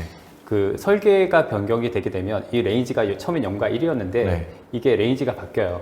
늘어날 수가 있구나. 늘어날 수 있고 줄어날 수도 있어요. 아, 그때는 또 네네. 이제 데이터 사이언스 분들과 같이 작업을 하셔야 돼요. 그때는 뭐 어쩔 수 없을 네, 것 같아요. 그래서 네. 그런 구간이 있기 때문에 보통 아까도 분석하는 플로우가 전체적으로 쭉 갔다가 다시 또 전체적으로 네, 가는 네, 이유가 네. 그 이유 때문이에요. 네. 근데 만약에 데이터가 센서 데이터고 설계 변수가 그렇게 크게 변경이 되지 않는다고 하면 전처리 영역에 대한 부분을 좀 건너뛰고 기간만 늘려서 모델을 재학습을 해서 생성할 수도 있는 거죠. 근데 그건 어떻게 하느냐? 실제 프로젝트를 하면서 그런 것들을 같이 협의를 진행을 하는 거죠. 그래서 데이터 사이언스 분들과 현업분들이 잘 얘기를 해서 이걸 주기를 언제로 할 거고 이 주기를 정할 때는 이벤트 발생이라고 하는데 분석할 때는 제일 중요한 게 원본 데이터가 제일 중요하긴 해요. 근데 원본 데이터가 너무 깔끔해요. 항상 문제가 있는 건 0만 오고 문제 없는 건 항상 1만 들어와요. 그러면 0과 1밖에 안 들어오잖아요. 그럼 네. 너무 깔끔하니까 이거는 변경할 수 있는 어떤 부분이 여지가 없네요. 없어요. 네. 여지가 없어요. 근데 이게 보통은 그렇지 않거든요. 근데 근데 이게 왜냐면 이벤트라고 해서 갑자기 이렇게 튀는 것들이 생겨요. 네. 항상 이게 0.0과 1 사이면 0.7에 있는 데이터를 계속 유지를 하고 넘어오는데 문제가 되면 갑자기 얘가 0.1로 떨어진다든가 아니면 갑자기 0.7이어야 되는데 0.9나 0.99가 된다든가 이런 식으로 하면 이게 이제 이벤트가 발생하는 거거든요. 그러면 그 시점을 딱 정해놓고 그 시점부터 다시 한번 뭔가 이렇게 그쵸. 저런 작업을 한 네. 번 더 하면 맞습니다. 되겠네요. 요 구간이 문제 있는 구간이야라고 찍어줘야 네네. 되는 거. 그거를 네. 이제 이벤트를 적용을 해준다고 하거든요. 그런 작업들이 좀 필요합니다. 네. 그래서 그렇게 진행을 한 다음에 데이터셋을 구성을 하고 네. 구성한 걸 가지고 모델링을 돌리는 거죠. 네. 이제 모델링을 돌릴 때 이제 이때부터 이제 알고리즘이 나오기 시작하는 거죠. 우리가 잘 아는 뭐 랜덤 포레스트, 네, 네, 랜덤 네, 포레스트 네. 가장 많이 아시죠? 그래서 랜덤 포레스트를 통해서 돌린다든가 이런 네. 여러 가지. 그래서 그런 알고리즘들을 적용을 해서 모델을 생성한 다음에 그 모델을 생성하게 되면 각각의 어떤 중요한 변수들을 가지고 만들어졌는지가 나와요. 그리고 그 변수 중요도와 또 하나 되는 게 평가 데이터들이 나오는 거고 그래서 평가 항목을 통해서 어떤 모델링을 선택할 건지 네. 정의를 하는 겁니다. 네. 그래서 예측 시스템을 던지고 예측 시스템에서 이제 추론 시스템으로 던져서 진행을 하는 거죠. 여기는 이제 추론까지는 안 가고 예측까지만 그려놓은 네. 건데 이 다음으로 추론까지 흘러가게 돼 있습니다. 이게 이제 전반적으로 흘러가는 네. 펜타오에서 진행하는 방식이고 이 안에 파이썬과 R이 그대로 들어있다고 생각하시면 될 것 같습니다. 네. 그래서 여기까지 뭐 간단하게 개요에 대한 부분을 좀 설명을 드렸고요. 네. 펜타오에 대한 데모를 오늘 좀 보여드리려고 하는데 이게 시간 관계상 전체 플로우에 대한 부분 다 하려고 하니까 시간 데모 뜨니까 너무 오래 걸리더라고요. 그래서 간단하게 우선은 분석만. 전체 플로우에 대한 부분을 좀 팩트 있는 부분만 좀 캡처해서 보여드리고 뒷부분에 전체 자동화하는 부분을 동영상으로 좀 보여드리도록 하겠습니다. 알겠습니다. 네. 실제적으로 우리가 이제 분석을 하게 되면 이게 기본적인 플로우 아마 분석가분들 아니면 프로젝트를 하셨던 분들은 다들 아실 겁니다. 네. 우선은 데이터 수집이 필요한 거죠. 네. 수집은 결국은 내가 필요한 레거시에 있는 데이터들을 내가 필요한 형태로 데이터를 가져오고 가져온 데이터를 가지고 여러 가지 파생 변수 실제 기본만 있는 데이터만 가지고 진행하게 되면 분석에 있는 모델을 올릴 수는 없기 때문에 성능이 제대로 나올 수 없기 때문에 파생 변수도 필요하다고 생성을 하고 뭐 미사용한 항목이나 뭐 결칙치나 이상치에 대한 부분 가지고 항목을 제거하기도 하고 여러 가지 작업들을 진행해야 됩니다. 네. 그런 작업들을 할 때 보통 데이터 사이언스 분들과 같이 작업을 하게 되면 실제 데이터를 받은 다음에 받은 데이터를 가지고 샘플링 데이터를 가지고 진행들을 하시거든요. 그 다음에 이 샘플링 데이터를 가지고 이런 여러 가지 필터나 결칙치 또는 여러 가지 방식으로 파이썬과 R을 통해서 전처리를 할 수 있는 기능들을 집어넣는 거고 그 넣은 걸 가지고 이제는 주기적으로 실시간 데이터 또는 리얼타임 또는 배치성으로 데이터를 가져오는 방식으로 진행을 하게 됩니다. 그렇게 하면 결국은 얘가 시간 단위로 자동화를 걸어줘야 되거든요. 그래서 이렇게 자동화를 걸어서 생성하는 부분들을 어떻게 할 건지에 대한 것들을 진행하는데 그 부분은 플로우로 저희가 만들어 놓은 거고요. 그 다음에 두 번째가 이제 XY 변수에 대한 부분을 선택해야 되는데 결국은 모델은 중요한 변수가 뭔지 그리고 이 중요한 변수를 가지고 뭘 예측할 건지가 네. 중요하거든요. 그거에 따라서 결과치가 달라지니까요. 네, 네. 근데 요게 현업분들이 보통은 프로젝트를 진행할 때 알고 진행을 하세요. 네. 근데 이거를 만약에 혹시나 프로젝트를 진행하는데 고객분들이 데이터만 주고 인사이트 도출해주세요 이렇게 나오면 그럼 못하지. 데이터 도메인 지식이 없잖아요, 우리는. 컨설팅부터 진행해야 되는 거죠. 네네네. 그래서 그런 경우에는 저희가 컨설팅 쪽에 연계를 해서 같이 좀 작업을 해야 됩니다. 그러니까 과제 도출 작업을 먼저 진행하는 거죠. 어떤 업무에 필요한지, 어떤 요구사항이 있는지를 먼저 네. 분석을 좀 해놔야 네, 맞습니다. 네. 저희를 할 수 있을 거니까요. 그래서 과제 도출을 진행을 하는 거고 네. 그렇게 과제 도출을 한 걸 가지고 이 X 변수 선택이라는 항목이 나오는 거거든요. 데이터는 어딘지 데이터를 가질 수 있거든요. 레거시 네. 데이터 무조건 있으니까. 네. 그렇게 진행을 하고 그 다음 필요한 거에 대해서 전처리를 네. 하고 전처리한 걸 가지고 모델 모델 돌려서. 생성하고 네. 평가를 하고 네. 평가한 걸 가지고 또 모델을 나중에 업데이트나 이런 부분 계속 진행하셔야 되거든요. 네. 업데이트 진행하고 나중에 추론 시스템까지 던져서 추론 시스템에서 REST API 방식으로 받는 방식 그리고 또 추론 시스템에서는 그냥 계속 돌아가는 게 아니라 정기적으로 주기에 따라서 모델에 대한 부분 평가를 계속 진행을 해야 됩니다. 평가를 하고 평가 수칙에 대한 부분이 스코어가 낮아지면 다시 기간을 늘려서 다시 재학습을 해야 되는 거죠. 새로운 근데- 모델을 다시 또 만들어야 될 거고. 근데 요 전체적인 부분을 파이썬과 R로도 가능해요. 네. DB 가져오고 스크립팅해서 다 하면 되니까. 네네네. 근데 그거를 데이터 사이언스가 계속 붙어서 이걸 할 수는 없거든요.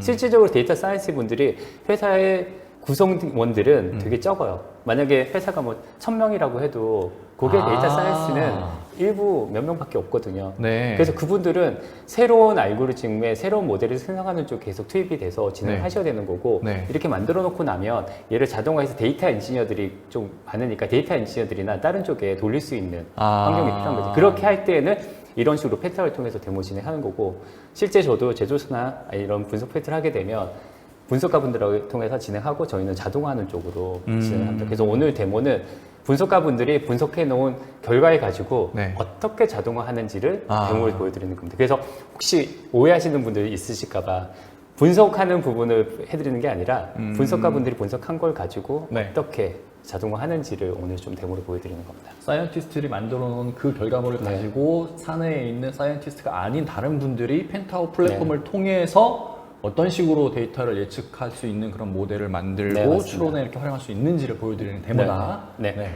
그렇게 이해하고 보시면 네. 이해가 되실 겁니다. 네네. 왜냐하면 분석가분들이 보면 저건 파이썬으로 다 할 수 있는 건데 왜? 네, 당연히 할 수 있습니다. 네네네. 네. 그래서 우선은 첫 번째 데이터를 가져올 때는 기간 베이스로 가져오게 됩니다. 이거는 아마 분석을 진행할 때 유효한 분석 데이터의 기간은 현업분들이 가장 잘 아시거든요. 그래서 이 부분은 데이터 엔지니어 분들과 현업분들과 협의를 통해서 어떤 데이터를 가져올 건지 이 요구사항에 맞춰서 과제에 맞춰서 진행하려고 하면 어떤 레인지에 있는 부분을 하고 그다음 필요 없는 데이터에 대한 구간을 정의를 합니다. 그 정의를 할 때 미리 이제 정의되어 있는 데이터들을 가지고 여기에 보면 날짜만 입력하시게 되면 그 날짜에 있는 구간에 있는 데이터를 가져오는 거고 네. 그 다음에 여기에서 지금 보시게 되면 이건 그럼 맨날 필요할 때마다 내가 가져와야 되는 거야? 이렇게 고민할 수 있으신데 네, 설마. 초기에 프로젝트 할 때만 네. 이렇게 한번 하고 그 다음부터는 증분 데이터에 대한 부분을 스케줄링에 의해서 매일 또는 매 시간 또는 매분 네. 이렇게 데이터를 가져오게끔 자동화를 걸어드립니다. 그렇게 되면 저기 보시면 내부에는 저렇게 복잡한 여러 가지 필터링이나 이런 기술에 대한 부분이 정의가 돼 있는 거고요. 네. 보통 저게 그렇게 크게 바뀌지는 않습니다. 저희가 그래서 이런 것들을 다 템플릿화해서 만들어 놨거든요. 그래서 고객이 업무에 대한 부분 정의를 하고 네. 데이터의 레인지만 정의를 해주시면 어떤 데이터든 가져올 수 있게끔 저희가 제공해드립니다. 그래서 그리고 각각 데이터에 대한 흐름과 그 다음에 데이터를 가져오다 보면 모든 구간에 있는 데이터가 1시간 단위 또는 1분 단위 또는 초 단위로 가져와야 되는데 안 가져올 수가 있거든요. 그럼 그거는 펜타오에서는 그런 것들을 체크가 가능해서 네. 체크를 해서 데이터를 수집했는데 어느 구간에 데이터가 너무 비어있네? 않습니다라고 해서 알람을 던져줄 수 있습니다. 아, 그러면 그때 가갖고 엔지니어가 이거 뭐가 좀 이상이 있나 하고 네. 그 앞단을 좀 이렇게 저기 살펴볼 수 있겠네요. 그렇죠. 어. 이게 왜 그러냐면 실제적으로 이제 분석 프로젝트를 진행하고 나서 이걸 하고 이제 몇 년치 운영하고 있는 것과 저희가 하다 보면 네. 항상 연락 오는 게 거기는 현업분이 그냥 하고 계시거든요. 데이터 네. 엔지니어가 아니고 네, 네. 현업분이 하고 계시는데 이분은 그냥 클릭하고 이렇게만 진행하시거든요. 네, 네. 근데 이게 모델이 안 돌아갔다고 하는 거예요. 아, 그럼 근데- 어딘가 데이터가 빠졌겠지. 네. 근데 그 데이터가 보통은 모델에서 문제가 되는 게 아니라 네.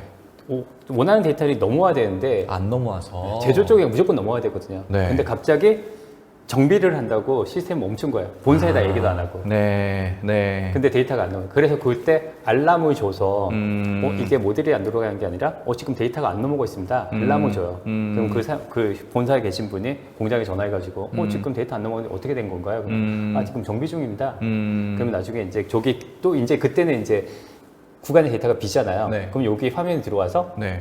빈 구간에 없애버리면 날짜 입력하고 되겠네요. 네네. 클릭하면 네. 기존에 있는 데이터 싹 날리고 새로운 데이터로 다시 네네. 포함해주는 그런 작업들을 편하다. 할 수 네. 있게끔 그렇게 되어 있는 겁니다. 그래서 네. 클릭만으로 내가 원하는 데이터를 가져올 수 있게끔 또 네. 이런 식으로 장애가 났을 때 바로 처리할 수 있게끔 네, 대처할 수 지원해주고 있네요.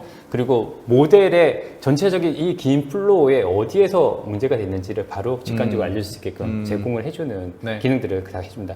각각 스텝별로 다 알고리즘, 모니터링을 통해서 알림을 주는 기능들을 다 걸어놨어요.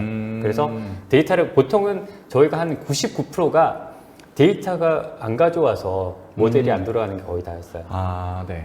네, 그러면 이제 현업분들이 굳이 데이터 사이언티스트한테 또는 데이터 엔지니어한테 연락할 필요도 없고 그냥 공장에 전화해서 그러네요. 이거 지금 데이터 안 넘어옵니다 얘기하면 끝나는. 네네네. 되게 그래서 이 부분을 되게 좋아하더라고요. 각 모르- 플랫폼을 통해서 하게 되면 가장 좋은 게 이런 식으로 필터 걸어서 네. 일정 구간에 대한 부분 알람을 줄 수 있다는 게 네. 그러면 이게 힘든 분석 시스템에 문제는 데이터였구나 이렇게 확인할 수 있는 거죠. 원래는 이거를 데이터 분석가분들 모셔다 놓고 그쵸. 들여다봐서 네. 막 어디가 문제야라고 밝혀내야 되는데 그렇게 할 필요가 없는 거네요. 그쵸. 아, 그러면 데이터 분석가들이 와가지고 봐가지고 데이터 데이터 안 안 넘어왔잖아요. 넘어왔네. 네. 짜증내거든요. 네. 짜증내고 별것도 아니고 가지고 왜 날 불러? 그러니까. 네. 그런 식으로 짜증내기 때문에 이런 식으로 쉽게 좀 진행할 수 있습니다. 야, 이래서 플랫폼이 좋은 거네요. 그렇죠. 플랫폼이 필요한 이유가 그겁니다. 네. 데이터 사이언스 분들은 또는 분석가 분들은 이런 툴을 통해서 분석하는 거 되게 싫어하세요. 뭐 그들만의 어떤 고유한 지식도 있을 거고 그동안에 그쵸. 잘 분석해 왔었던 여러 가지 툴도 있을 거니까 굳이 이거 네. 안 써도 돼. 그렇죠. 네. 그리고 계속 모니터링 할 거면 그냥 그분이 편하게 저는 그래요. 툴을 제가 이것만 하는 게 아니라 빅데이터 오픈소스부터 시작해서 한 20년 동안 이런 빅데이터 프로젝트를 많이 하다 보니까 네. 현업분들한테 저는 현업분들이 가장 손에 익은 툴을 쓰게끔 저는 네, 하거든요. 네, 네, 네. 그렇게 해야지 기회비용에 대한 부분을 줄일 수 있기 때문에 그래서 그렇지. 기회비용이 아니죠. 운영비용에 대한 부분을 줄일 수 있기 때문에 왜냐하면 교육하고 사람 뽑고 이렇게 진행해야 맞아요. 되거든요. 새로운 것도 배울 네. 때까지도 시간도 맞습니다. 필요하고. 네. 그래서 그렇기 때문에 기존에 있는 방식은 그대로 하고 이 플로우는 새로운 영역이니까 새로운 영역 할 때는 또 새로운 툴이 필요한 거고 근데 새로운 툴에 가장 익숙한 게 ETL 솔루션의 이런 워크 플로우를 GI로 드래그 앤 드롭해서 그리는 네. 게 가장 손에 있거든요. 그래서 저희 펜타워를 통해서 적용하시면 좀 쉽게 기존에 ETL을 하셨던 정도의 데이터 엔지니어라고 하면 쉽게 할 수 있다는 말씀드릴 수 있을 것 같습니다. 네. 그래서 이런 식으로 데이터를 가져올 수 있는 거고 네. 이렇게 데이터를 가져온 걸 가지고 이제 변수를 선택을 해야 돼요. 만약에 보통 프로젝트를 하게 되면 몇천 개, 몇만 개의 데이터를 컬럼을 가져오거든요. 네. 근데 이걸 가지고 다 돌려서 분석 모델을 생성하면 좋은데 네. 사람들은 데이터가 많으면 분석이 좋은 거 아니야? 그러니까 데이터 형태가 많으면 분석이 좋은 거 아니야? 라고 하지만 아니거든요. 왜냐면 데이터가 항상 기계 넘버라고 하면 기계 넘버는 1번이라고 부여된 있는 기계 넘버는 1번이 절대 안 바뀌잖아요. 그렇죠. 근데 얘는 고유할 때 1번이 쭉 계속 들어오거든요. 네. 그 다음에 날짜에 대한 부분은 변경되니까 쭉 들어오는 거고 네네. 그 다음에 얘에 대한 상태부터 시작해서 이런 여러 가지 정보들이 쭉 들어와요. 근데 변경되지 않고 계속 들어오는 데이터들은 분석하는데 분석 알고리즘은 데이터를 다 가져온 다음에 알고리즘을 결합해서 이런 믹싱해서 나온 결과가 모델 네네. 파일이거든요. 네. 이 모델이 엄청나게 오래 걸려요. 그래서 일률적으로 튀지 않는 데이터들에 관련된 부분은 그러니까 변수 중요도라고 하는데 중요하지 않은 변수들은 빼고 모델을 생성하는 게 맞아요. 네. 그러니까 y값 내가 추론하고자 하는 결과값에 영향을 끼치는 놈들만 변수를 선택해야 가볍고 정확도가 높은 모델을 생성할 수 있는 거죠. 네. 그래서 그거를 선택하는 게 결국은 이 변수 선택하는 영역이라고 생각하시면 될 것 같아요. 네. 근데 이 부분에 너무 어려워하세요. 솔직히 데이터 사이언스 분들도 네. 이 부분 때문에 가장 많은 시간을 투자하는 겁니다. 이건 데이터 도메인 지식도 필요할 거고, 네. 네. 그 변수에 따라서 데이터가 어떻게 바뀌는지 아까 말씀하셨던 그런 상관관계 분석이 맞아요. 네. 되게 필요할 거니까. 네. 그럼 아까 잠깐 언급하셨던 그런 별도의 솔루션에 대한 도움이 진짜 필요하겠네요. 그렇죠. 그래서 이제 여기서 들어가는 게 뭐냐면 결국은 EDA라고 해서 분석, 그러니까 데이터들 간의 상관관계를 분석할 수 네, 있는 네, 기능이 네. 들어가게 됩니다. 네. 보통 이제 저희가 간단한 EDA에 대한 부분 지금 보시는 것처럼 차트를 통해서 보여드립니다. 근데 이거는 어느 정도 데이터를 알고 어느 정도 흐름을 좀 아시는 분들은 볼 수 있는데 네. 실질적으로 이제 이걸 또 하기 위해서 저희가 또 EDA 저희 또 효성 ITX 쪽에 바스라고 하는 시스템이 있어서 그 바스라는 시스템에 비주얼 어널리스틱을 해주는 EDA를 전문적으로 하는 솔루션이거든요. 그걸 통해서 같이 또 진행을 합니다.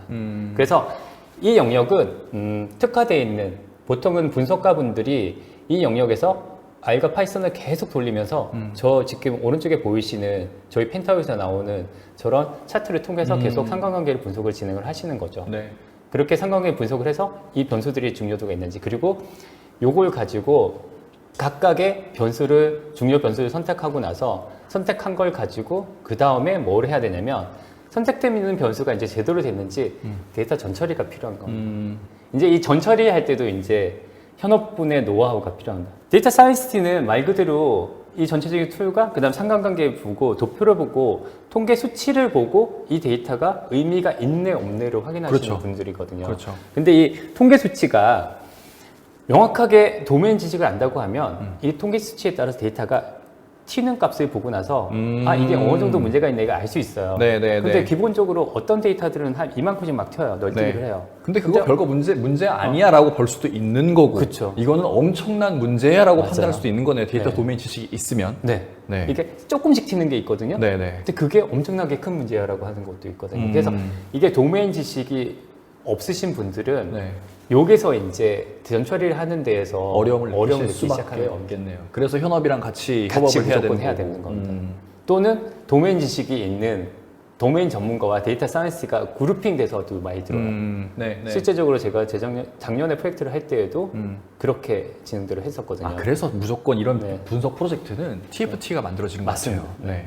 단순하게 혼자서 뭔가를 뚝딱뚝딱 해서 할 수 네. 있는 그런 네. 로봇 장난감 네, 만드듯이 네, 네. 로봇 그런 게 만드듯이 아니- 할 수 네, 있는 네, 게 아니라서 아니니까, 네. 그래서 전처리에 한 7, 80%의 리소스가 필요한 이유가 하나하나 이걸 다 체크를 하고 그 다음에 내가 100개의 데이터가 중요하다고 해서 100개의 데이터를 다 모델을 돌리는 게 아니라 네.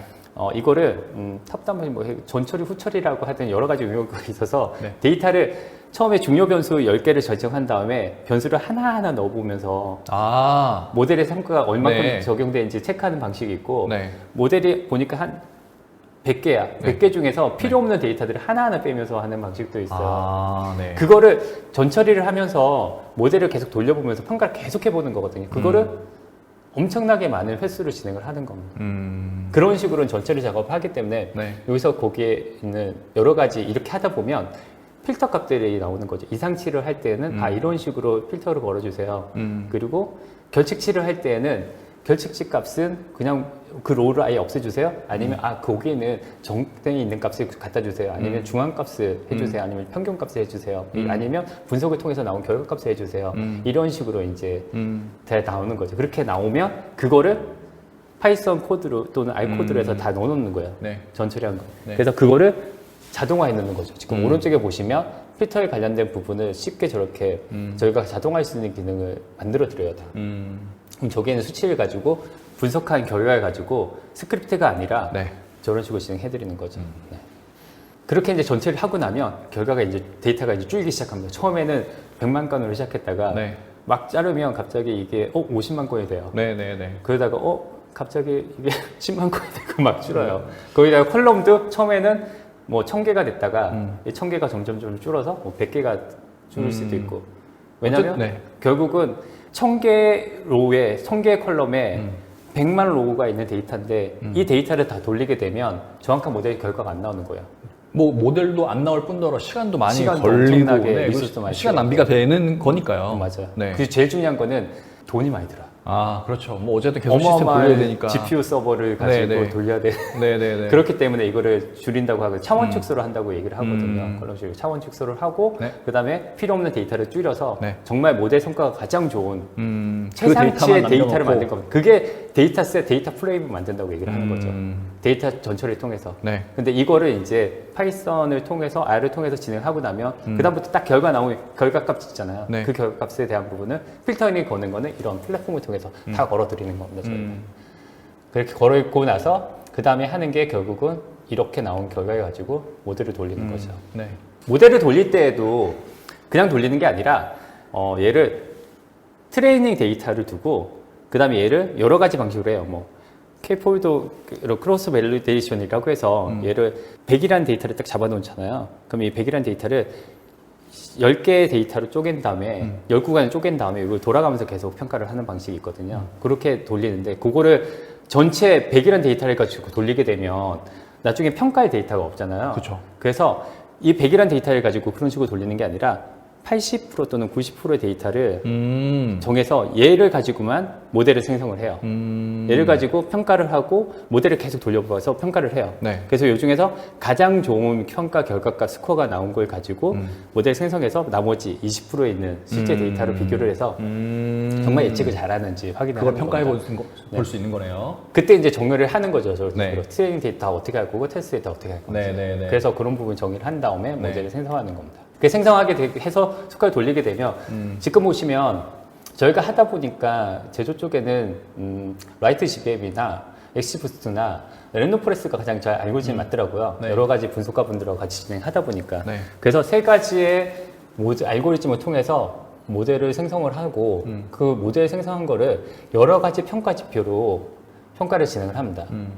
그래서 평가한 지표를 가지고 가장 좋은 평가 지표가 나온 걸 선택을 해서 모델을 선택하고 그 다음에 모델을 업데이트를 하고 초론 시스템까지 넘기는 방식을 진행하는 거죠. 네. 근데 지금 보시면 평가 지표가 9개를 저희가 제공해 드리거든요. 네. 근데 저걸 9개를 제공해 드린 이유는 저 평가 지표가 도메인의 데이터에 따라서 아, 달라질 수 있네요. 달라져요. 네. 데이터의 특성에 따라서 네네. 그렇기 때문에 저걸 가지고 그 도메인 특성을 가지고 현업분들하고 협의를 해서 데이터 사이언스 분들이 어떤 걸 가지고 진행해서 어떤 기준으로 하자라고 얘기를 하면 그 기준으로 모델의 성능이 좋은 거를 선택하는 거죠.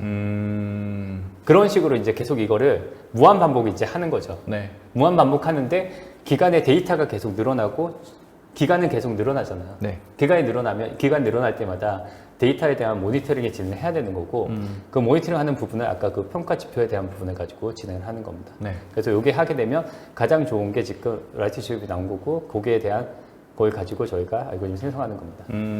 생성하고 나면 또 마지막으로 이제 분석가분들이 보는 게 뭐냐면 실측치에 있는 Y값하고 아까 20%의 데이터를 빼놨잖아요. 네, 네. 실측치 데이터와 예측치의 데이터를 비교해 보는 비교를 거네요. 됩니다. 네네. 그래서 비교하는 화면을 저런 식으로 보여드리는 거죠. 그리고 오른쪽 그 그래프 라인 차트 위에 보시게 되면 네. 평가 지표가 9개의 평가 지표를 보여드리는 겁니다. 네네네. 이런 평가 지표가 나왔기 때문에 분석해서 이 모델을 계속 쓸 건지 말 건지를 판단할 수 있고. 판단을 하는 거죠. 네. 저런 판단하는 게 저 CSV 파일이나 이미지 파일, 웹 파일이 떨어져서 생성을 해드리고 그 생성한 걸 가지고 바로 직관적으로 확인할 수 있게끔 저희가 네. 제공을 해드리는 겁니다. 네네. 그렇게 이제 평가 지표를 가지고 선택을 한 다음에 이제 이거를 이제 모델 업데이트를 진행을 하고 네. 마지막으로 이제 전체적으로 이제 평가까지 다 했으니까 전체 기간의 데이터를 가지고 아까 테스트한 데이터까지 모아서 이제 100%의 데이터를 가지고 이제 모델을 한번 다시 생성하는 거죠. 돌리는 거네요. 네. 해서 그 생성한 데이터를 가지고 네. 이제 추론 시스템으로 넘기게 넘긴다. 되는 겁니다. 네. 추론 시스템은 내가 원하는 온도에, 내가 원하는 재료에, 내가 원하는 뭐 센서 값들에 대한 부분을 쭉 집어넣고 나서 설계 데이터나 재료 데이터 집어넣고 나서 그다음에 Y값에 대한 부분을 지정해 놓으면 얘가 딱 엔터를 치면 모델이 생성돼 있으니까 웹을 통해서 웹으로 넘어가거든요. REST API로 네, 넘어가서 네, 네. 그 네. 파라미터까지 던지면 얘가 펜타오가 추론 시스템이 구축이 될 수 있는 RESTful 시스템이 구축이 되어 있기 때문에 굳이 따로 REST API 할 필요 없이 바로 호출이 가능해요. 네. 그래서 펜타오를 바로 호출하게 되면 그 결과값을 바로 웹으로 던져줍니다. 그런 식으로 저희가 제공해드리는데 WGET으로 해서 웹으로 던지는 URL을 보여드리는 겁니다. 네. 이게 이제 전반적으로 이제 하는 건데 이걸 보면 사람들이 다 너무 어려워요 이렇게 얘기를 하시거든요. 이 앞단은 어려울 수밖에 없습니다. 네. 이거는 프로젝트를 하면서 저희가 데이터 사이언스와 도메인 전문가분들과 현업분들과 계속 붙어서 짧게는 과제당 짧게는 3개월 그 다음 과제가 좀 많으면 기간이 좀 늘어나겠죠. 네. 최소 짧게는 3개월은 해야 네. 이거를 선택할 수 있는 거거든요.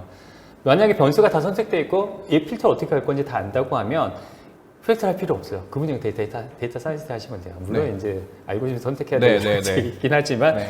보통은 그러면 이게 다 내가 중요 변수나 전처리 방식이나 그 다음에 알고리즘 선택까지 어느 정도 다 돼 있다라고 하면 그러면 기간이 늘어날 때마다 이걸 어떻게 하지? 그때마다 데이터 사이언스 불러가지고 또 해야 되나? 이런 고민이 되잖아요. 네. 보통은 그럴 때 데이터가 많이 바뀌든가 흐름이 전체적으로 바뀌었다고 하면 중간에 필터 걸었던 값들이 변경이 돼야 되기 때문에 그때는 전체를 잡고 다시 또 진행을 해야 그때 돼요. 어쩔 수 없을 것 같아요. 네. 근데 이게 기간만 늘어나고 크게 변경된 게 없다고 하면 그러면 다시 한번 돌리면 되는 그쵸. 거 아닌가요? 네. 그거에 대한 부분을 저희가 네. 제공을 또 해드립니다. 당연히. 네. 네. 지금 보시면 여러 가지 색으로 음영으로 돼 있어요, 그쵸. 지금. 결국은 내가 기간이 늘어나면 기간 늘어난 데이터에 대한 부분을 선택을 하고 네. 클릭 딱 누르면 얘가 자동으로 평가를 하고 평가해서 모델링 가장 좋은 걸 선택한 다음에 선택된 모델링을 가지고 추론 시스템까지 던져서 진행할 수 있고 네. 그 다음에 얘가 주기적으로 추론 시스템을 했을 때 모니터링을 진행해서 스코어 평가할 수 있는 네. 자동화를 걸 수 있는 부분이 필요하거든요. 네. 그래서 펜타오는 기본적으로 아까 소재 말씀드린 것처럼 이런 R과 파이썬을 들어가고 데이터를 처리할 수 있는 여러 개 기능도 있지만 이런 플랫폼을 쓰는 또 가장 큰 이유 중에 하나가 스케줄링 기능이거든요. 스케줄링을 통해서 자동화 가능한 거죠. 네. 재학습을 진행을 할 때 네, 기간이 어느 정도 늘어나면 이것도 프로젝트를 하면서 정의를 하는 거예요. 기간이 어느 정도 지나게 되면 이때는 재학습을 통해서 모델에 대한 성능을 높이자. 네. 그리고 내가 만약에 여기는 데이터가 크게 흐름이 바뀌지 않기 때문에 분기에 한 번씩 모델을 재학습을 하겠다라고 얘기를 해요. 그러면 분기에 한 번씩 무조건 모델을 재학습해서 평가를 해서 생성을 해요. 근데 그렇다고 이게 갑자기 그냥 가만 놔두면 네. 뭔가 좀 애매하잖아요. 그래서 중간에 모니터링을 해요. 일주일에 한 번 또는 한 달에 한 번. 네. 이건 주기 정하기 나름인데 그러면 일주일에 한 번씩 얘가 세미로 모니터링이 돌아가서 평가를 하는 거죠. 평가를 해서 기존에 있는 데이터를 했을 때 평가를 했을 때 스코어가 떨어지지 않고 네. 얘가 계속 유지가 되고 있는지 네. 체크를 하고 이게 어느 정도 떨어지게 되면 얘가 분기가 3개월이 안 지났더라도 그때 바로 모델을 재학습할 수 있게끔 스케줄링을 걸 수 있습니다. 그런 식의 두 가지를 통해서 굳이 데이터 엔지니어나 데이터 사이언스 분들이 붙지 않더라도 미리 이제 데이터 사이언스 분들과 현업분들과 같이 정리를 해놓은 네, 구간 네, 안에 네. 재학습은 자동화로 보여드릴 수 있는 겁니다. 그러면 그 재학습을 통해서 지속적으로 그 모델에 대한 어떤 성능은 좋아질 거고요. 그렇죠. 네. 어쨌든 한 번 할 때는 앞서서 보여주셨던 그런 어떤 전체 과정을 통해서 뭐 최소 3개월 그쵸. 정도 걸리지만 네. 그걸 가지고 다시 한 번 할 때는 이러한 플랫폼의 자동화된 스케줄링을 통해서 훨씬 기간을 단축시킬 수 맞습니다. 있고 네. 모델도 계속 고품질의 고성능으로 유지할 수 있다. 맞습니다. 라는 거네요. 네. 그래서 뭐 그래도 그냥 눈으로 하기 좋으니까 좀 보여드리면 네. 다음과 같습니다. 데이터를 가지고 좀 보시면 네. 단순하게 플로우 하나로 저희가 만들어 놨고요. 이 안에는 정말 보시게 되면 정말 복잡하게 구성이 안에 내부적으로는 프로젝트를 하면 저희가 미리 다개념 개념으로 만들어 놨습니다. 이 복잡한 플로우를 다 거쳐가는 거고 지금 보시면 파이썬도 안에 돌아가는 걸 확인할 수 있으시고요. 네, 네, 네. 이렇게 돌아가는 거를 어떻게 하시느냐 실행하실 때 다음과 같이 날짜를 입력하시는 부분이 나옵니다. 그럼 날짜를 이것만. 입력하시고 네. 바로 실행 눌러보시면 네. 바로 재학습까지 쭉 진행된 부분을 플로우를 볼 수 있습니다. 지금 보시면 우선 지금 데이터를 가져오는 부분이 진행이 되고 있는 네, 거고요. 네. 지금 보면 파란색이 네, 초록색이 초록색으로 체크되는 계속 걸 이렇게 보면 V 표시가 되고 있어요, 점점. 플로우가 흘러가는 네, 게 네, 보일 네. 수가 있습니다. 네, 그리고 네. 중간에 이걸 제가 왜 보여드렸냐면 네. 중간에 어디서 문제가 되면 문제된 포인트를 로그로 다 볼 수가 있어요. 알람도 다 보내드리는 거고요. 네. 이게 내부적으로 스케줄링 할 때마다 이 플로우를 계속 흘러가고 로그를 계속 떨구고 있기 때문에 네. 어디서 문제가 됐는지 아까 말씀드린 것처럼 네. 갑자기 데이터가 안 가져서 모델이 안 돌아갔으면 네. 데이터가 어디서 안 왔습니다 라고 네, 네. 알림을 네. 문자나 이메일로 보내드릴 수 있는 거죠. 그거 보고 공장에 전화하면 되는 그렇죠. 거고요. 공장에 전화해서 처리하고 다시 네, 네. 돌리시면 되는 네, 거예요. 네, 네. 그러면 얘가 자동으로 데이터 가져오는 것부터 다 진행하기 때문에 다시 데이터를 가져오고 전처리를 통해서 모델을 생성을 해드리는 겁니다. 네, 네, 네. 그렇게 생성되고 나면 다음과 같이 아까 보여드렸던 차트가 다 네. 보이는 거죠. 실측치와 예측치를 네. 비교하는 그쵸. 거고요. 그리고 이 차트를 보게 되면 기본적으로 가장 중요한 부분은 뭐냐면 이 평가 항목에 대한 부분. 이거는 저희가 좀 샘플 데이터라고 막 해서 평가가 되게 안 좋게 나온 거고요. 이거 보시고 이렇게 간격이 네네. 넓은 것 차이가 같긴 되게 한데. 많이 나는 거 보면 되게 당연히 안 좋은 거고요. 네. 평가 지표에 대한 부분을 저희가 9개를 제공해드리고 있습니다. 네, 왼쪽 상단에 네, 있습니다. 네. 보시면 MAE라고 해서 내가 데이터를 잘 아시는 전문가 분들은 MAE 값만 보게 되면 얘가 예측이 정말 좋네 안 좋네 알 수 있어요. 네. MAE는 뭐냐면 실측치와 예측치의 차이를 절대값으로 보여주는 거예요.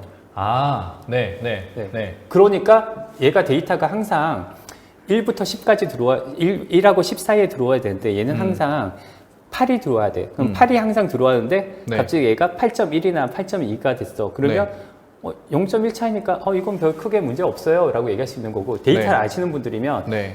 얘는 항상 0과 10 사이에 들어와야 되지만 얘가 0.1이라는 수치는 엄청나게 제품이 바뀝니다라고 하면 다른 거예요. 네, 데이터 사이언티스트 관점에서 0.1 차이는 별거 아닌데 그쵸, 퍼센트로 나오게 근데 돼요. 도메인 지식이 들어가 있는 상태에서 보면은 야 이거 큰일 났네 그쵸. 다시 돌려야겠네 네. 어디 문제 있는 거 아닌가? 라고 판단을 내릴 수 있다는 거잖아요. 네. 그래서 그런 지식에 대한 차이가 네. 있기 때문에 네. 그걸 명확하게 진행을 하기 위해서 내가 만약에 도메인 전문가다 그러면 MAE 평가값만으로도 정확하게 내가 알 수 있는 거죠. 근데 네. 보통 사람들은 이 전체에 대한 부분을 정확히 모르는 경우가 있잖아요. 그렇죠. 그럴 때는 MAP라고 해서 얘를 평균치를 해서 평균으로 백분율을 보여주는 방식이 있어요. 네. 그래서 MAP를 통해서 보통 백분율을 해서 보여드리죠. 음, 그리고 또 여기다가 이제 절대값을 해서 한 다음에 또 RMS라고 하는 형태가 있고 거기다가 또 여러 가지 또 변수에 대한 네. 가중치를 또 줄 수 있는 WAP라고 하는 평가 방식도 있고 네. 또 이게 R스퀘어라고 해서 하는 방식인데 지금 보시면 이런 9가지의 평가 스코어를 다 보여드립니다. 보여드린 이유는 네.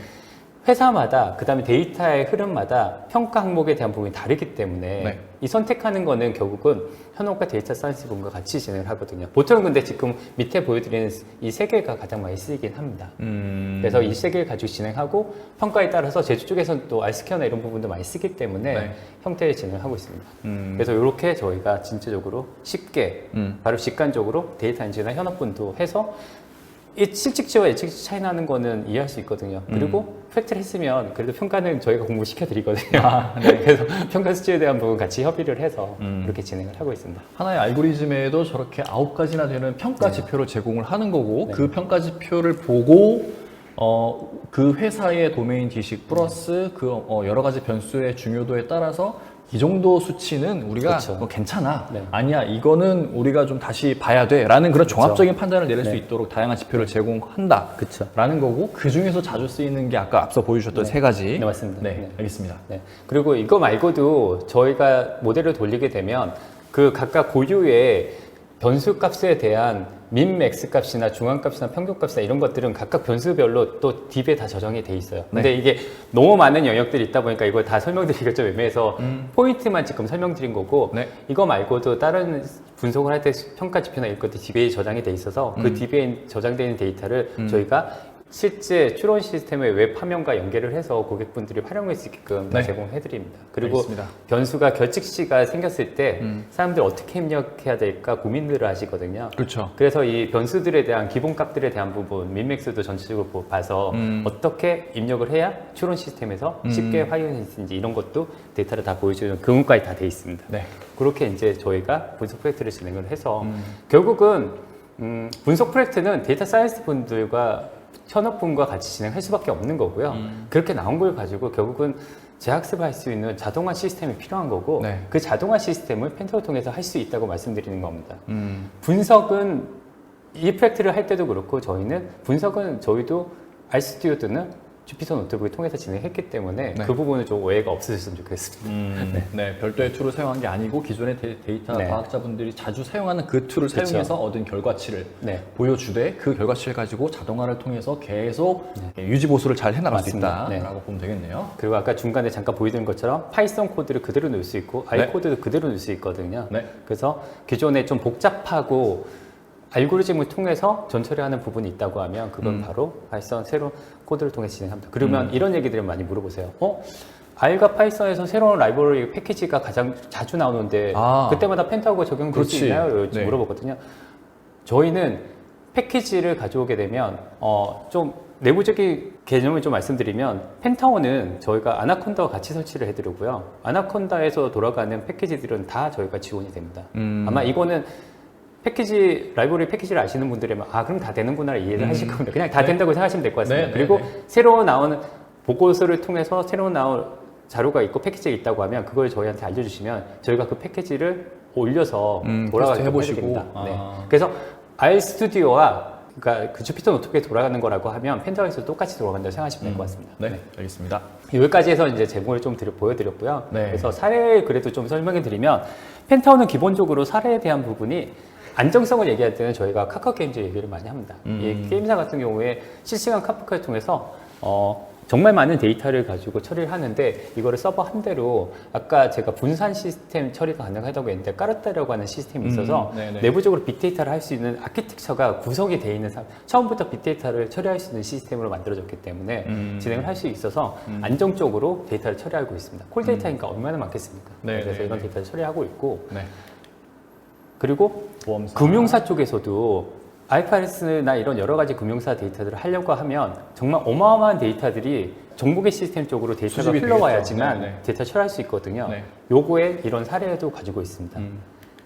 그리고 공공기관에서 데이터를 처리하다 보면 요즘 공공기관들이 다들 아시겠지만 좀 클라우드로 많이 넘어가고 네, 있습니다. 네. 공공 클라우드 그 전환 네, 정부 맞습니다. 주도로 이렇게 네. 하는 게 있더라고요. 그래서 모든 시스템들을 다 올릴 수 없기 때문에 네. 공공 클라우드 쪽에다가 데이터를 수집할 수 있는 빅데이터 플랫폼을 구축을 해놨고요. 네. KT 클라우드에 구축을 해놨고 그쪽에다가 각 기관에서 데이터를 던져줘야 됩니다. 근데 각 기관이 데이터를 던져줘야 되는데 네.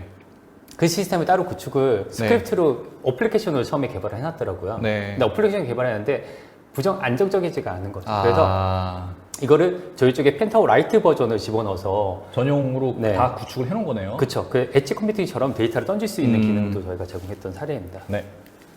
이게 이제 제조 쪽에 이제 저희가 하는 방식인데 제조 쪽 같은 경우에도 이런 제조 쪽 들어가시게 되면 아마 생소한 RTDB, 뭐 CMS 이런 센서 데이터들을 관리해주는 DB들이 따로 있거든요. 네. 그런 데이터들을 저희가 수집을 해서 수집한 데이터를 아까와 같은 데모에 있는 플로우를 통해서 저희가 예측을 하고 재학습을 쉽게 하는 현업분들이 진행할 수 있게끔 저희가 제공했던 사례입니다. 네. 그리고 보통 이제 이런 제조 쪽이라고 하면 센서 데이터만 가지고 진행하는 것도 있지만 연구소 같은 경우에는 네. 넘어온 데이터를 가지고 어떻게 조합을 해서 미리 한번 설계를 한 다음에 설계한 걸 가지고 공정에 다시 요청을 해서 네. 제품을 만들어내거든요. 그래서 연구소에서 이런 미리 데이터를 학습해보고 데이터를 성능을 예측해보는 시스템이 필요합니다. 거기에서도 저희가 펜서를 통해서 제공했던 겁니다. 네. 그리고 이게 공공 쪽인데요. 공공 쪽 같은 경우에도 요즘 공공에 각각 뭐 무슨 파크 무슨 파크 해가지고 지방 쪽에 많이 네, 나와 있거든요. 네, 네, 네. 거기서도 마찬가지 이런 데이터들을 가지고 예지 보존 또는 분석을 할 수 있는 시스템이 필요한 거고 거기서도 마찬가지 펜터를 통해 진행한 거고 지금 앞단에 있는 두 개 이것까지 세 개까지는 거의다가 데이터 사이언스 분들과 같이 진행을 했습니다. 저희가 펜타워 단독으로 진행한 게 아니라 데이터 사이언스 분들과 같이 진행을 하면서 R과 파이썬으로 만들어져 있는 코드를 가지고 자동화를 해서 현업분들이 직접 할 수 있게끔 네. 구축해드렸던 사례다라고 생각하시면 될 것 같습니다. 네. 그래서 여기까지 이제 사례까지 간단하게 저희가 좀 쭉 설명을 드렸고요. 네. 아, 이렇게 발표하다 보니까 생각보다 시간이 좀 많이 흘러갔네요. 네. 네. 그래도 좀 저희가 좀 전달해 드리고자 하는 건 뭐냐면 결국은 데이터는 이제 계속 모일 겁니다. 데이터는 계속 모일 거고 시스템도 아시겠지만 레거시 시스템, 정보계 시스템, 뭐 데이터 레이크, 뭐 데이터 레이크 하우스, 뭐 데이터 메시 개념은 계속 나와요. 네. 왜 계속 나오냐면 데이터는 계속 늘어나거든요. 그리고 데이터 타입이 많아지는 거죠. 근데 이걸 분석할 수 있는 환경은 결국은 파이썬과 R을 통해서 진행하는 부분은 꼭 필요하실 겁니다. 그런 파이썬과 R을 통해서 분석을 진행하고 계시고 수집도 진행하셔야 된다고 하고 내부에 분석가에 대한 데이터 사이언스가 많지 않다고 하면 실제 데이터 사이언스 분들은 새로운 업무에 새로운 모델 생산하는 거 계속 진행하시는 게 좋으신 거고요. 거기에 나온 걸 가지고 크게 데이터가 변경되지 않는다고 하면 이런 MLOps 환경에 플랫폼을 구축을 하셔서 쉽게 재학습을 할 수 있는 시스템 구축하시면 아무래도 인력에 대한 부분을 조금 더 활용을 할 수 있는 범위가 좀 더 커진다고 저는 생각을 하거든요. 그래서 분석 환경이나 이런 걸 생각하실 때 저희 쪽 펜타워라는 솔루션도 한번 생각을 해주시면 네. 좋을 것 같습니다. 네. 알겠습니다. 자, 지금까지 쭉 길게 말씀해 주신 내용을 아주 간단하게 요약을 해보면 이 데이터 분석이라는 거는 기존의 데이터 사이언티스트들만의 고유 영역으로만 여겨져 왔던 아주 어려운 그런 영역이었습니다. 네, 맞습니다. 그런데 루마다 펜타워라는 이 빅데이터 통합 솔루션이라고 돼 있지만 어쨌든 데이터 분석 플랫폼 네. 이걸 활용하면 그런 데이터 과학자적인 지식이 많이 부족하더라도 데이터 엔지니어든 아니면 현업에 계신 분이든 이런 데이터 분석 프로젝트를 효과적으로 수행할 수 있을 뿐더러 한번 수행해서 만들어 놓은 그 모델을 주기적으로 재학습을 자동화시키면서 계속적으로 고성능의 예측치를 내놓을 수 있는 고품질의 알고리즘 모델을 계속 유지할 수 있게 맞습니다. 도와준다. 네네. 네, 라고 요약을 할 수 있겠습니다. 저희가 많이 준비한 만큼 좀 시간이 지체됐지만 네, 끝까지 집중해 주셨으리라 생각이 되고요. 이렇게 이번 세션의 발표가 끝났습니다. 그러면 저희는 잠시 쉬는 시간을 갖도록 하겠습니다. 쉬는 시간 동안 채팅창에 첫 번째 돌발 퀴즈와 설문조사가 공개가 될 거니까 많은 참여 부탁드립니다. 그러면 저는 잠시 후에 잠깐 쉬고 돌아오겠습니다. 감사합니다.